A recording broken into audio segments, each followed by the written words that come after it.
Hi guys, you're most welcome to your channel. This is Ashif Ali. बच्चों, आज की class में हम देखेंगे method of valuation of goodwill. हम किन किन मेथड से अपनी गुडविल को कैलकुलेट कर सकते हैं। तो बच्चों, स्टार्टिंग में मैं आपको सबसे पहले बताता हूँ, हमारे पास होते हैं तीन method: average profit method, super profit method और लास्ट होता है कैपिटलाइजेशन मेथड। अगर हमने इन तीनों मेथड को समझ लिया तो इसका मतलब हमारा जो गुडविल चैप्टर है वो पूरा का पूरा कंप्लीट हो जाएगा। अब एवरेज प्रॉफिट मेथड की अगर बात करें तो बच्चों, इसके अंदर भी हमारे सामने दो मेथड आते हैं। पहला होता है सिंपल एवरेज प्रॉफिट मेथड, दूसरा होता है वेटेड एवरेज प्रॉफिट मेथड। ये दोनों ही बड़े सिंपल हैं, मुश्किल इसके अंदर कुछ भी नहीं है। नेक्स्ट पॉइंट हमने जिसकी बात करी थी सुपर प्रॉफिट मेथड। तो बच्चों, है तो सुपर प्रॉफिट मेथड भी बहुत ईजी, बट थोड़ा सा ना सुपर तरीके से इसके अंदर हमें क्या कैलकुलेट करनी पड़ती है, गुडविल कैलकुलेट करनी पड़ती है। दो चार स्टेप फालतू हैं, उनको देखना पड़ता है, लेकिन है सिंपल। आप समझोगे, आपको बहुत बढ़िया तरीके से समझ आ जाएंगे। लास्ट पॉइंट हमने देखा था कैपिटलाइजेशन मेथड। तो कैपिटलाइजेशन मेथड के अंदर भी आपको दो मेथड देखने के लिए मिलेंगे। पहला है capitalisation of average profit method, दूसरा है capitalisation of super profit method. कुछ कुछ देखने में सिंपल लग रहा है। देखो, हमने क्या पढ़ा था यहाँ पर, capitalisation of average profit method, capitalisation of super profit method. मतलब ये जो ऊपर वाली दो हेडिंग है ना, ये आप कह सकते हो कि इन दोनों का कंबाइंड मिक्सचर ही है कैपिटलाइजेशन मेथड। और मुश्किल इसके अंदर भी कुछ नहीं है। इसके अंदर कुछ इस टाइप की बातें देखने के लिए मिलेंगी इस वाले टॉपिक के अंदर, और इस वाले मेथड में हमें कुछ इस टाइप की बातें देखने के लिए मिलेंगी। तो वो जब हम करेंगे तब हमें बहुत बढ़िया तरीके से समझ आ जाएगा, ऐसी कोई दिक्कत वाली बात नहीं है। सबसे पहले बात कर लेते हैं हम अपने एवरेज प्रॉफिट मेथड की। तो सर, एवरेज प्रॉफिट मेथड में हम देख रहे हैं सिंपल एवरेज प्रॉफिट मेथड, ये वाला टॉपिक, ठीक है। तो इसके अंदर आपको सिंपल एवरेज प्रॉफिट निकालना आना चाहिए, जो कि मैंने ये लिख रखा है, क्योंकि इसका गुडविल का फॉर्मूला होता है average profit multiply by number of year purchase.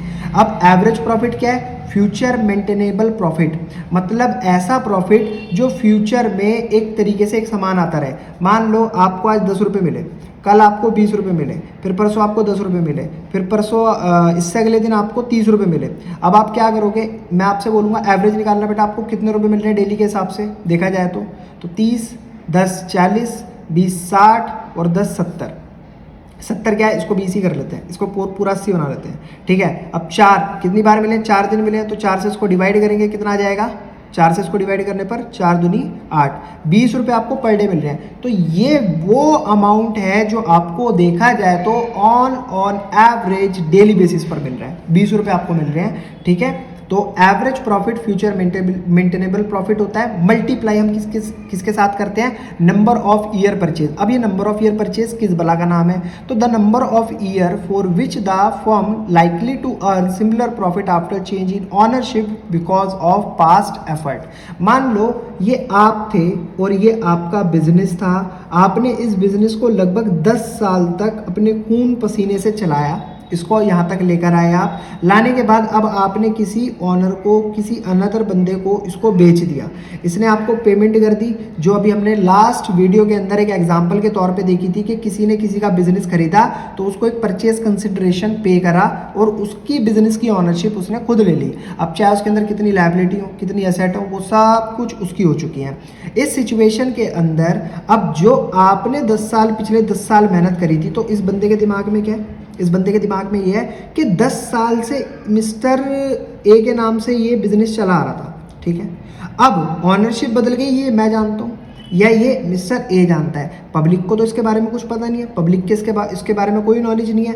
तो लगभग जब तक पब्लिक को पता चलेगा तब तक मैं मिस्टर ए के नाम से लगभग 2 साल या 3 साल या 4 साल तक प्रॉफिट मार्केट में बैठकर कमाता रहूँगा। तो इसका मतलब होता है बच्चों नंबर ऑफ ईयर परचेज। तो ये बात करिए, मैंने थोड़ी ऊपर से चैप्टर का एक रिव्यू दिया है कि हम क्या सीखने वाले हैं, कौन कौन से मेथड हमारे सामने आएंगे।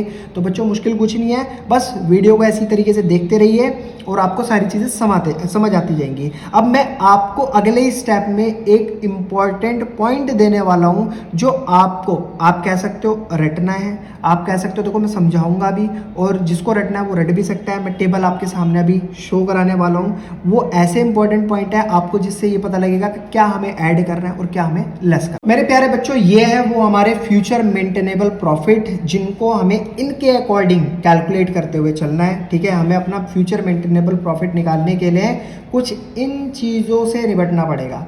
अब ये चीज़ें क्या हैं? आपको जो भी प्रॉफिट दिया होगा, अगर आपको लगता है कि मुझे ऐसा लग रहा है कि ये प्रॉफिट मेरा इम्प्योर है और आपको क्या चाहिए, प्योर भाई सीधी सी बात है, जब भी आप मार्केट से किसी मतलब मार्केट में किसी का बिजनेस परचेज करने के लिए जा रहे हो तो आप क्या चाहोगे, आप ये चाहोगे कि भाई मेरे को ना ये सारी बातें सच सच बताए, मेरे को हर चीज़ को बिल्कुल क्लेरिफाई करके दे। और वो अगर बंदा कह रहा है सर आप मेरा बिजनेस खरीद लो, मेरा बिजनेस तो इतना प्रॉफिट निकाल कर दे रहा है, उतना प्रॉफिट निकाल कर दे रहा है, तो आप क्या होगा, आप उसके लालच में आकर परचेज तो कर लेंगे, लेकिन फ्यूचर के अंदर फ्यूचर में आपको बहुत बड़ा नुकसान देखने के लिए मिल सकता है। तो इसीलिए हम कहते हैं फ्यूचर मेंटेनेबल प्रॉफिट हम कैसे कैलकुलेट करें, हम उसकी सारी इंप्योरिटीज़ को हटाकर हम एक प्योर प्रॉफिट कैसे कैलकुलेट करें। तो जो भी आपको मान लो गिवन प्रॉफिट है ये एक इम्प्योर प्रॉफिट है, ठीक है। अब सिचुएशन आपके सामने क्या होंगी, अगर आपको पता चले कि कोई एबनॉर्मल लॉस फर्म को हुआ था तो उस एबनॉर्मल लॉस को आप ऐड कर दोगे इस प्रॉफिट के अंदर। क्लियर है बच्चों। आपको पता चले कि किसी फिक्स एसेट को बेचने पर फर्म को लॉस हुआ था तो आप वापस से ऐड कर दोगे इस गिवन प्रॉफिट पर। क्यों करोगे वो भी मैं बताऊंगा अभी आपको।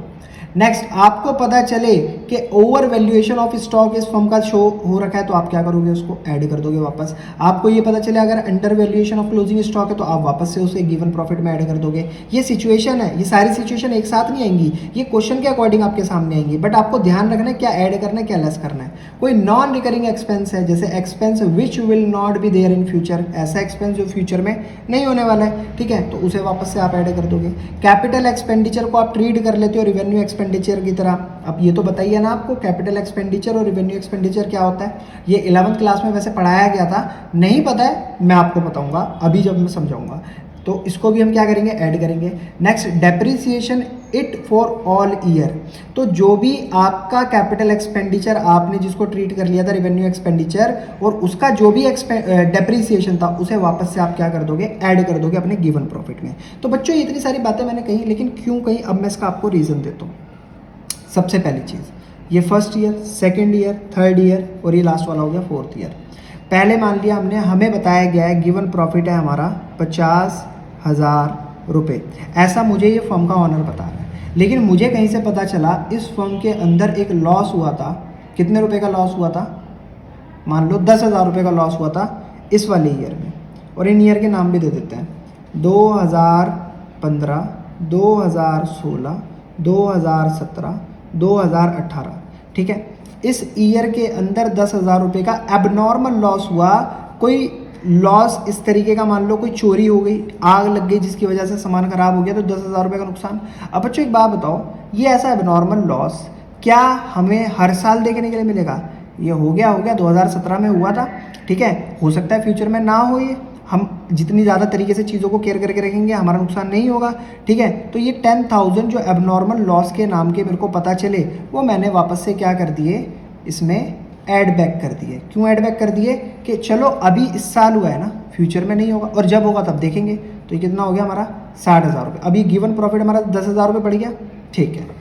Loss on sale of fix asset, मैंने कोई एसेट बेची, उस पर मुझे नुकसान हो गया, तो ऐसे क्या मैं डेली एसेट थोड़ी बेचूंगा, डेली नुकसान थोड़ी उठाऊंगा, तो जितने रुपए का भी नुकसान हुआ है मैं उसको वापस ऐड कर दूंगा। Over valuation of opening stock, इसको मैं अगली वीडियो सेपरेट वीडियो में समझाऊंगा किस तरीके से इसका काम होता है, क्यों हम इसे ऐड करते हैं, और under valuation of closing stock को क्यों हम वापस ऐड करते हैं। नॉन रिकरिंग एक्सपेंसेस, ऐसे खर्चे, मान लो इस साल तुम्हें कोई ऐसा खर्चा करना पड़ गया जो नहीं होना चाहिए था, तो एक साल अगर करना पड़ गया तो हर साल थोड़ी करना पड़ेगा, ठीक है, तो उस टाइप के खर्चों को हम वापस ऐड कर देते हैं। कैपिटल एक्सपेंडिचर मैंने आपको ऑलरेडी बता रखा है, मैं फिर बता देता हूँ। देखो कैपिटल एक्सपेंडिचर वो चीज़ें होती हैं जो हम, जिस खर्चे को हम अपनी एसेट को परचेज करने के लिए करा करते हैं। जैसे मान लो मैंने गाड़ी खरीद ली, मैंने बिल्डिंग खरीद ली, ये मेरे कैपिटल एक्सपेंडिचर है, और मैंने उनको किस तरीके से ट्रीट कर लिया, रिवेन्यू एक्सपेंडिचर, जो मैं छुट पुट के खर्चे करते हैं डेली बेसिस पे। मान लो फ्यूल, इलेक्ट्रिसिटी बिल, या आप कह सकते हो वेजिस, ठीक है, या आप कह सकते हो कोई कैरियज आपने पे कर दिया, तो वो सब क्या रिवेन्यू एक्सपेंडिचर हैं, वो रिवेन्यू जनरेट करने के लिए किए जाते हैं, वो कोई हमारे कैपिटल एक्सपेंडिचर की कैटेगरी में नहीं आते। तो अगर मैं ऐसा कर देता हूं कि मैं कैपिटल एक्सपेंडिचर को ट्रीट कर रहा हूं रिवेन्यू एक्सपेंडिचर की फॉर्म में, तो मैं वापस से उसे ऐड बैक करूंगा, और जो डेप्रिसिएशन उस गाड़ी पर, उस बिल्डिंग पर लगा है, उसको वापस से जोड़ दूँ। क्लियर है बच्चों मेरा पॉइंट।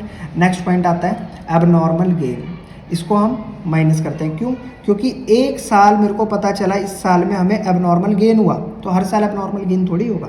एक फिक्स एसेट को बेचने पर मुझे फ़ायदा हो गया तो मैं हर साल फिक्स एसेट थोड़ी बेचूंगा, तो जो एबनॉर्मल गेन है मैं उसे क्या करूँगा, माइनस कर दूंगा। देखो लेस की कैटेगरी में आ रहा है। Over valuation of closing stock और under valuation of opening stock, मैंने बताया आपको, मैं सेपरेट वीडियो में समझाने वाला हूँ। नॉन रिकरिंग इनकम, ऐसी इनकम जो फ्यूचर में नहीं होने वाली है, तो उन्हें भी मैं घटा दूंगा। भाई ये फ्यूचर को बड़ा जो मेरा प्रॉफिट है उसको बढ़ा हुआ शो करा रहे हैं। Income from non trade investment, non trade investment से कोई इनकम हो गई, जैसे मान लो आपका व्यापार है शूज़ का और आप इन्वेस्टमेंट कर रहे हो किसके अंदर, गोल्ड के अंदर, तो यहाँ से आपका जो प्रॉफिट आ रहा है वो कहलाएगा आपका नॉन ट्रेड इन्वेस्टमेंट। ये आपके व्यापार से कोई भी मतलब नहीं रखता, कोई भी ताल्लुक नहीं रखता, इसलिए हम इसको माइनस कर देते हैं। Management cost like partner remuneration, कोई ऐसी कॉस्ट आ गई जैसे मैनेजमेंट की कॉस्ट हो गई, ठीक है, पार्टनर को रेम्यूनरेशन पे करना पड़ गया, तो उसे भी हम माइनस कर देते हैं। फ्यूचर एक्सपेक्टेड एक्सपेंस, ऐसे खर्चे जो फ्यूचर में मतलब हम एक्सपेक्ट कर रहे हैं, तो जैसे इंश्योरेंस प्रीमियम हो गया, तो